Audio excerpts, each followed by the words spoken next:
Providence Municipal Court, Rhode Island. The defendant stands at the podium wearing a white medical helmet, chin strap fastened.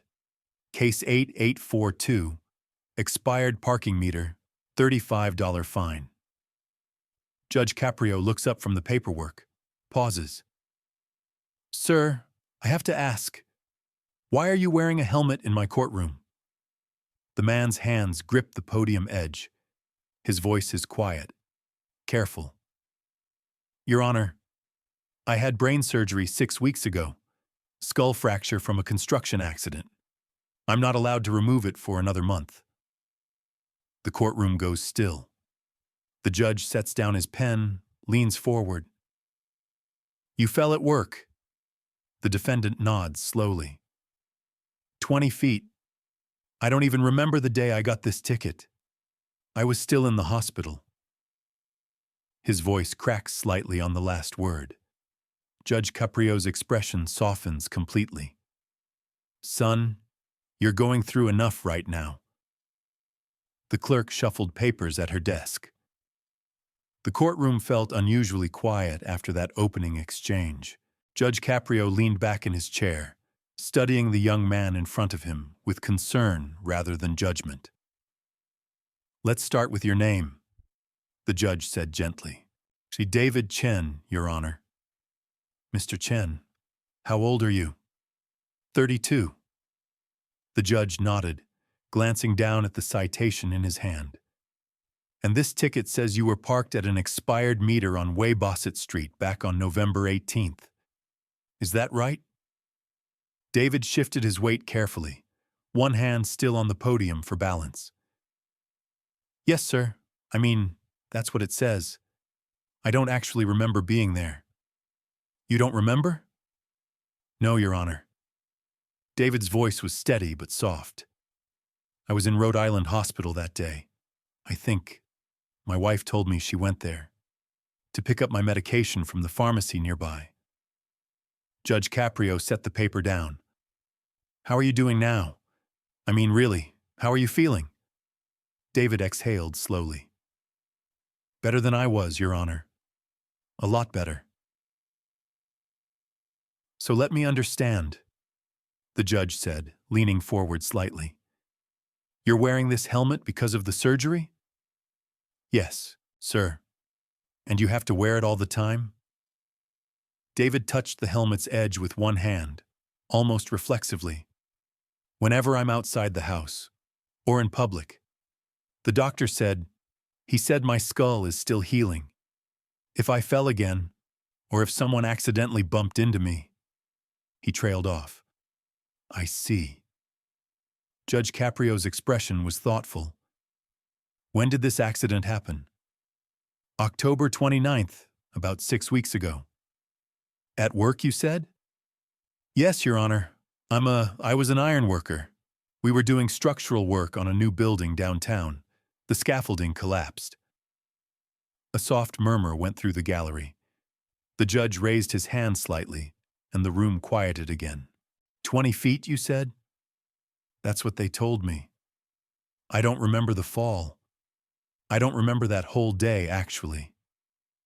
David's hands tightened on the podium. I remember starting my shift that morning. And then I woke up in the ICU 3 days later. Judge Caprio was quiet for a moment. Were you alone when it happened? No, sir. There were 4 of us on that platform. 2 other guys got hurt, too. Broken bones, mostly. He gestured vaguely at his head. The worst of it. The courtroom felt smaller somehow. The bright overhead lights suddenly emphasizing the white medical helmet, the careful way David held himself. Let me ask you about this parking ticket, Judge Caprio said, picking up the citation again. November 18th. That was, about 3 weeks after your accident? Yes, Your Honor. Were you driving that day? David shook his head slowly. No, sir. I'm not allowed to drive yet. The neurologist said maybe after the next scan, if everything looks good. But not until then. So who was driving? My wife, Lisa. She... David paused, collecting his thoughts. I had a follow-up appointment at the neurosurgery clinic that day. It's near Rhode Island Hospital. She parked on Way Bosset to run into the pharmacy while I waited in the car. Judge Caprio nodded. The pharmacy? Yes, sir. I needed a refill on my pain medication. The appointment was at 10, but she wanted to grab the prescription first so we wouldn't have to make 2 stops. I was still pretty. It was hard for me to walk very far back then. I understand. And how long was she in the pharmacy? She said maybe 15 minutes? The line was long. When she came back, there was a ticket on the windshield. The judge glanced at the citation. $35 for an expired meter. Yes, sir. And your appointment that morning? How did that go? David's expression shifted slightly. Not great, Your Honor. They did some imaging and found there was still some swelling. They said it was normal, but it meant I needed to keep wearing the helmet longer than they'd originally thought, and stay out of work longer. Judge Caprio set the paper down again. How much longer? At least 6 months total. Maybe more. Let me ask you something, Mr. Chen, the judge said, his tone shifting to curiosity. What exactly do iron workers do? I mean, I know you work with steel and construction, but tell me about your job. David straightened slightly, a flicker of pride crossing his face despite everything. We install structural steel on buildings, Your Honor. Beams, columns, framework, high-rise construction mostly. We're the ones who put up the skeleton of the building before anything else goes in. How long have you been doing that? 10 years, since I was 22. You like the work? I love it, sir. David's voice was stronger now. It's hard and it's dangerous, but there's something about seeing a building go up and knowing you were part of making it stand. My crew, we've worked on half the new buildings downtown. Judge Caprio smiled faintly. And now you can't work at all. The energy dimmed. No, sir. Not for at least 6 months. Doctor's orders. What happens during those 6 months? I mean financially. Do you get paid? Workers' comp covers the medical bills, David said. And I get partial wages, about 60% of what I usually make. The judge was quiet for a moment. You have a family? Yes, Your Honor.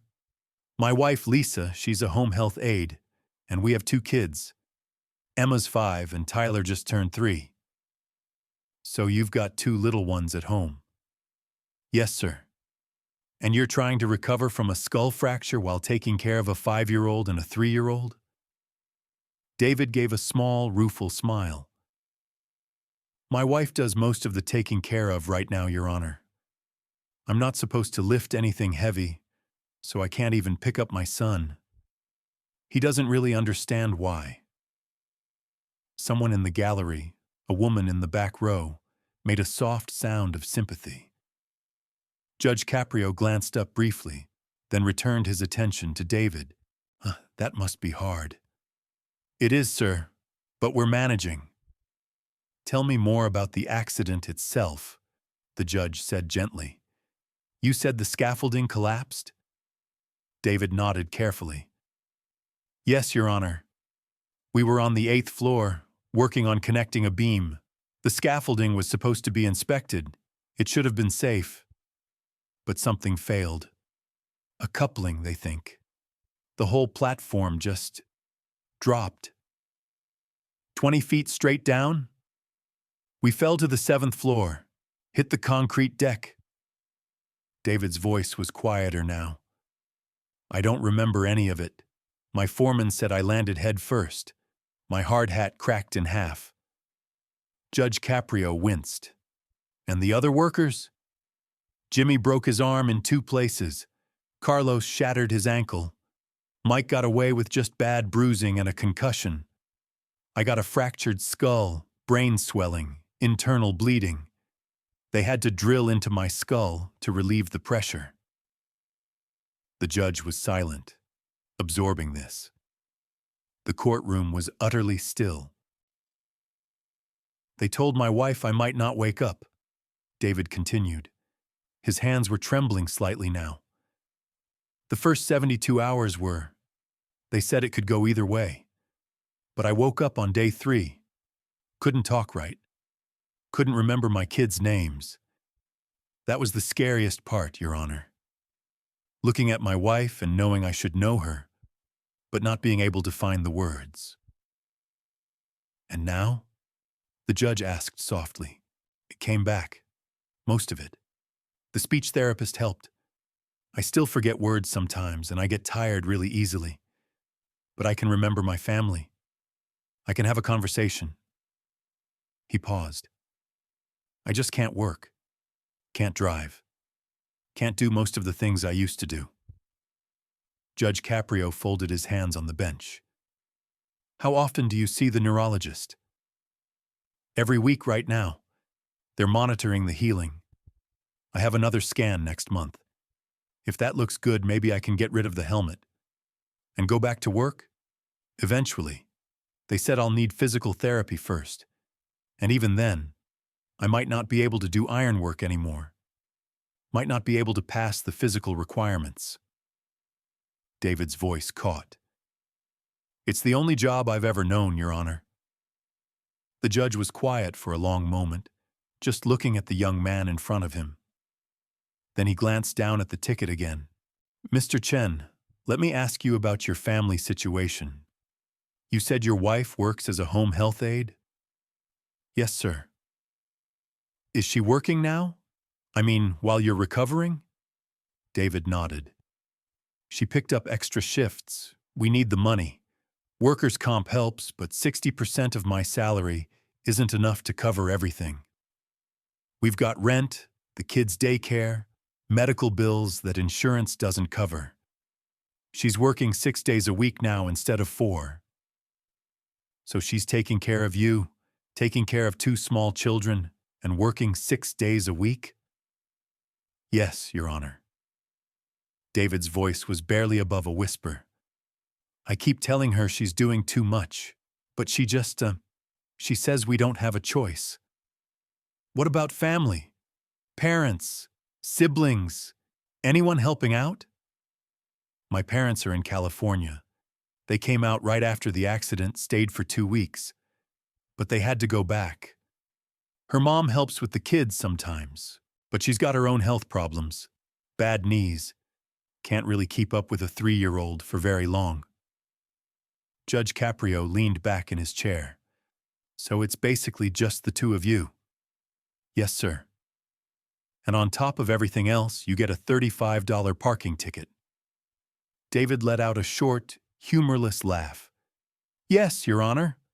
I know it's not a lot of money in the grand scheme of things, but right now, $35 is groceries, or gas money, or copays for my prescriptions. I understand, the judge said quietly. Believe me, I understand. The clerk glanced up from her desk, watching the exchange.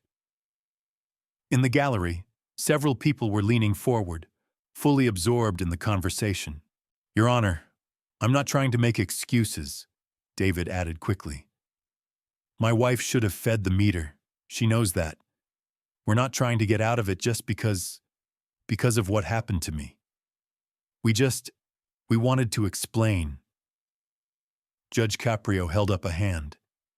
Mr. Chen, that's exactly why we ask questions, because sometimes there's more to the story than what's written on a piece of paper.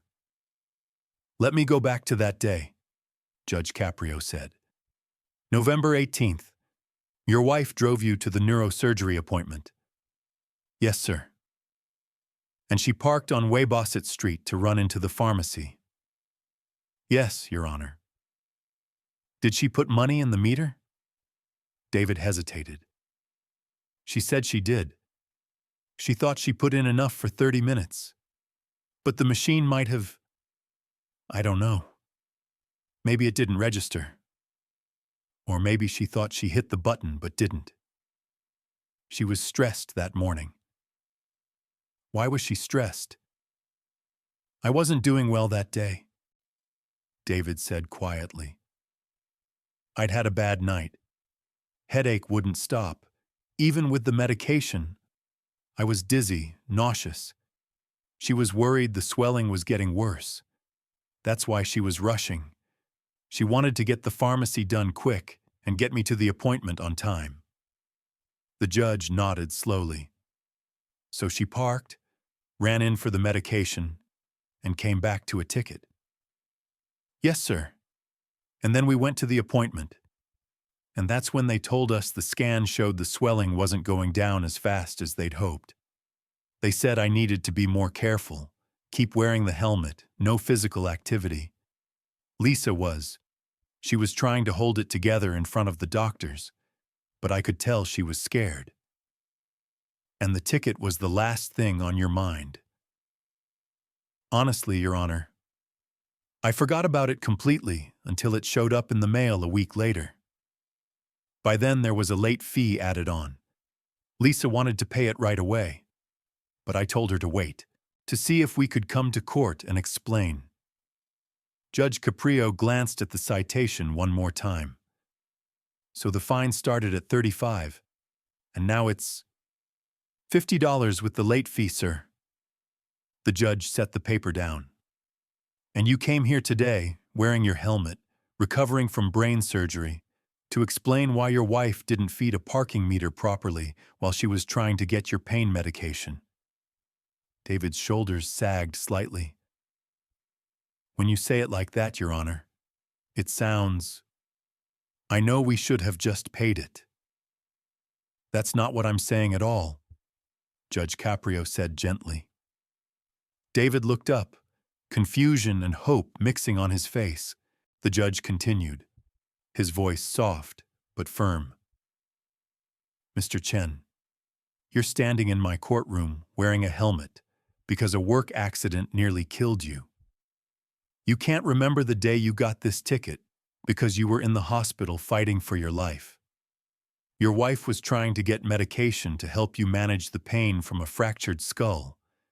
She parked in a spot, thought she paid the meter, and ran inside as fast as she could because you were suffering.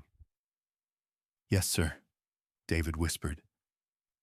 And now you're here, 6 weeks after brain surgery, recovering from an injury that could have left you dead or permanently disabled, worried about $50. David's hands were shaking. He gripped the podium tighter.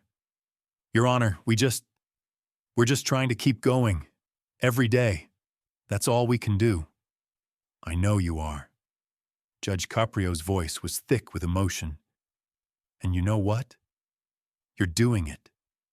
You woke up after 3 days. You relearned how to talk. You remembered your family. You're healing. That's not just trying, son. That's succeeding. David's eyes were wet now. He blinked rapidly, trying to maintain composure. Your wife is working 6 days a week to keep your family afloat while you recover, the judge continued. Your kids are adapting to seeing their father in a helmet. You're going to weekly appointments, following doctor's orders, doing everything right. And you're still standing here, still fighting. We don't have a choice, Your Honor. Everyone has a choice, Judge Caprio said gently. You could have given up. You could have stayed down when you fell. You could have let the fear win, but you didn't. You're here. The courtroom was silent except for the faint hum of the overhead lights. Even the clerk had stopped typing. I want to tell you something, the judge said, leaning forward on his bench. This is what courts should be about. Not just punishment, not just following the rules blindly, but understanding context, understanding people, understanding that sometimes the law needs to bend toward compassion. David could barely speak. Thank you, Your Honor. I'm not done yet, Judge Caprio said with a small smile. Judge Caprio picked up the citation and held it up for the courtroom to see. This piece of paper says you owe the city of Providence $50 for an expired parking meter. That's what the law says. That's what the rule book says. He paused, looking directly at David. But I don't serve the rule book. I serve justice. And there's a difference. David nodded, unable to speak. This ticket was issued while you were in crisis, while your wife was trying to take care of you, while your family was in the middle of the hardest time of your lives. Nobody parked there to cheat the system or break the rules on purpose. Your wife was trying to help you survive. The judge set the paper down with finality. Mr. Chen, I'm dismissing this case entirely. The $35 fine, the $15 late fee, all of it. You don't owe the city anything. David's knees seemed to buckle slightly. He leaned heavily on the podium, his head bowing. Your Honor, You don't need to thank me, Judge Caprio said quickly. You need to focus on getting better. You need to focus on your family. You need to focus on healing that skull of yours so you can get that helmet off and get back to your life. Yes, sir. David's voice was choked with emotion. The city of Providence can afford to lose $50, the judge continued. You and your family cannot afford one more worry on top of everything you're already carrying. So I'm taking this worry away. It's done. It's over. People in the gallery were nodding. One woman in the second row was wiping her eyes. This is why we ask questions, Judge Caprio said, addressing the whole courtroom now. Because behind every ticket, every citation, every violation, there's a human being. And sometimes that human being is fighting battles we can't see. Sometimes the smallest fine represents the biggest burden. He looked back at David. You've been through enough. Go home. Take care of yourself. Take care of your family. And when you're ready, you'll get back to work. But right now, your only job is to heal. David was openly crying now, one hand pressed against his face, the other still gripping the podium. His shoulders shook with silent sobs. Judge Caprio waited patiently, his expression gentle and understanding. The clerk quietly passed a box of tissues to the bailiff, who walked it over to the podium and set it down beside David. Thank you, David managed, taking a tissue and wiping his eyes. I'm sorry. I didn't mean to. Don't apologize for having feelings, the judge said warmly. You've been holding a lot inside. It's okay to let it out. David took a shaky breath, trying to compose himself. Your Honor, you have no idea what this means. Not just the money, but... He gestured vaguely. Just someone understanding. Someone listening. Someone seeing us as people and not just another case number. Case number 8842, Judge Caprio said with a slight smile. But you're not a number to me, Mr. Chen. You're a father, a husband, a worker who got hurt doing an honest job. You're a person who's fighting to get his life back. I am, David said, his voice stronger now. I'm fighting. Every day. I can see that. And I want to ask you something. Yes, sir? When can that helmet come off? When's your next scan? David straightened slightly. February 10th. If it looks good, if the swelling is gone and the bone is healing right, they'll let me go without it. February 10th, the judge repeated. That's about 3 weeks from now. Yes, Your Honor. Judge Caprio leaned forward, his eyes serious but warm. I want you to come back here after that appointment. I want you to walk into this courtroom without that helmet on. I want to see you healthy and whole and ready to move forward. David's eyes widened. You want me to? To come back?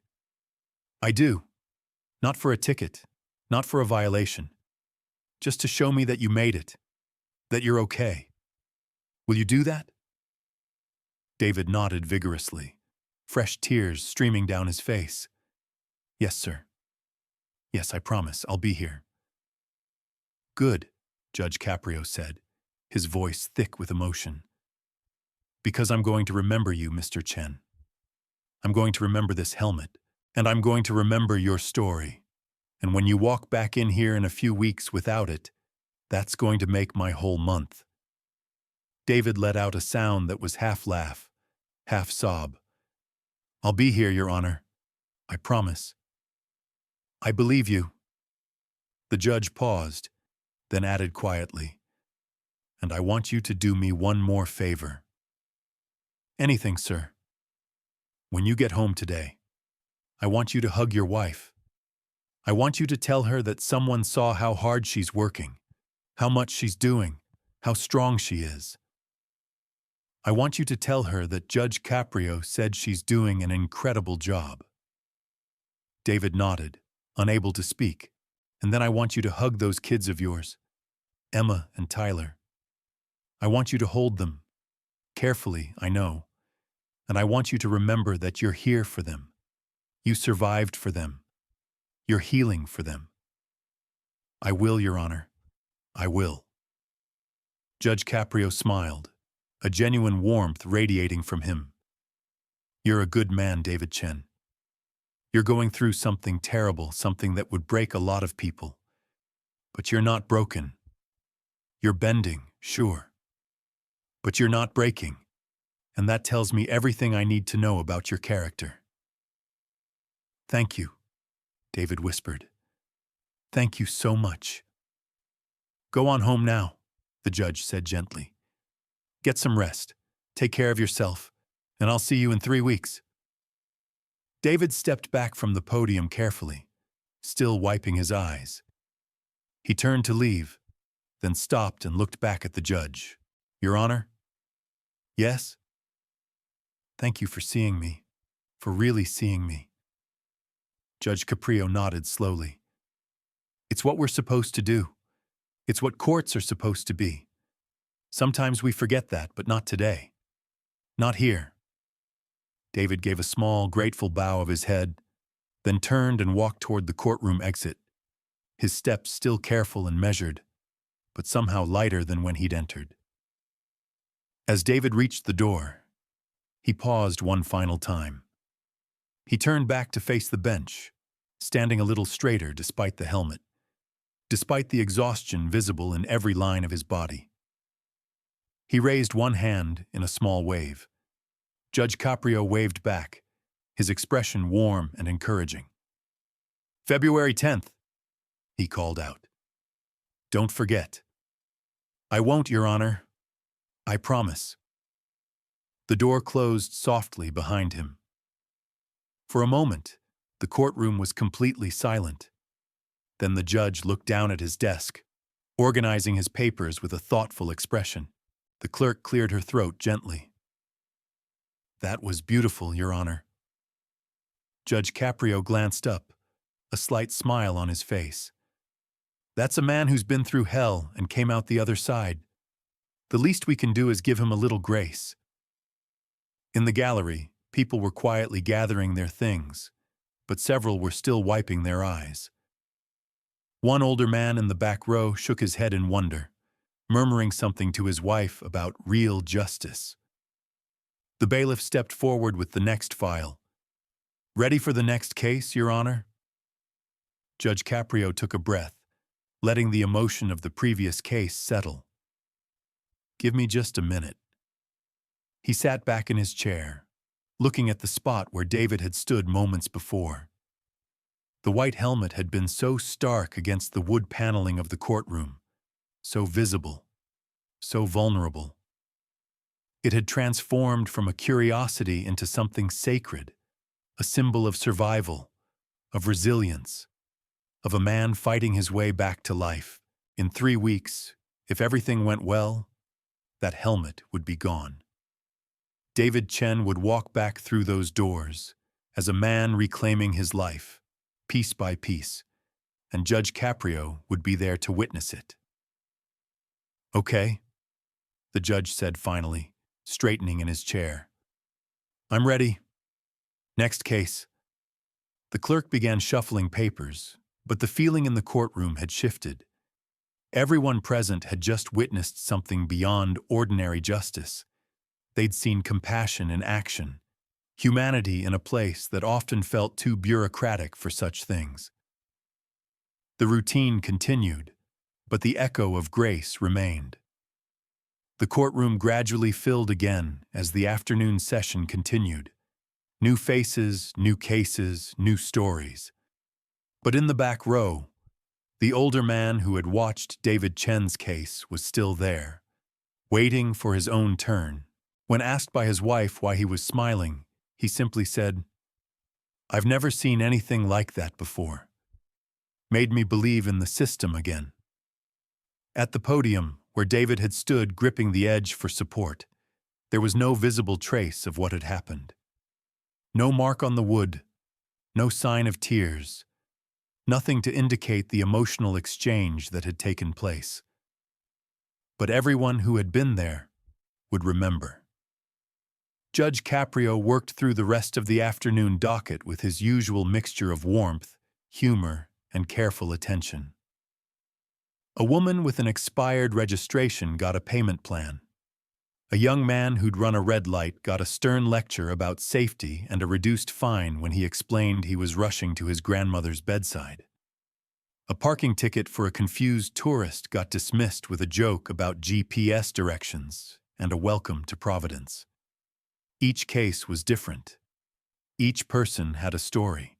And each time, the judge asked questions, listened carefully, and made decisions that balanced law with humanity. But throughout the afternoon, he kept glancing at his calendar. February 10th was circled now, a reminder, a promise. As the court session ended and people filed out, the clerk approached the bench. "You really think he'll come back, Your Honor?" Judge Caprio looked up from his papers, considering the question. Then he smiled. "I do. That's a man who keeps his promises. You could see it in everything about him. The way he talked about his family. The way he's fighting to get better. He'll be back." Without the helmet. God willing, yes. Without the helmet. The clerk nodded, gathering the day's files. "That'll be something to see." "It will," the judge agreed quietly. "It really will." The courtroom emptied slowly, the bright afternoon sun streaming through the high windows, casting long shadows across the wooden floor. Where David Chen had stood, a beam of light fell across the podium, warm and golden. Tomorrow there would be more cases, more stories, more people seeking justice or mercy or simply understanding. The work would continue. The routine would persist. But today, for one man in a white helmet, justice had worn a human face, and that was enough.